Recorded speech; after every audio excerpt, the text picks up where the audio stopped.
giờ lúc gì cái phần này là thuê thường mà yếu sập lạp đi đi lia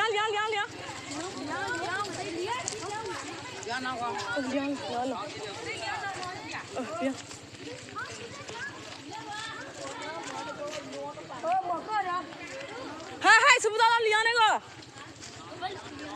liang cái gì mà khổ thì tôi lấy giờ số 8 mà cái gì mà xe này thì phơ đi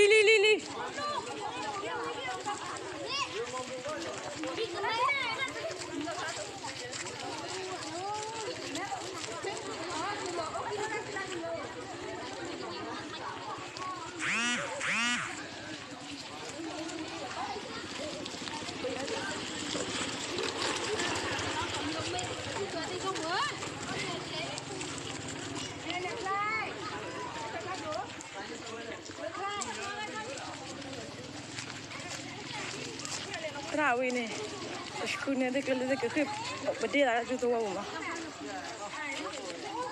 Nó lo na.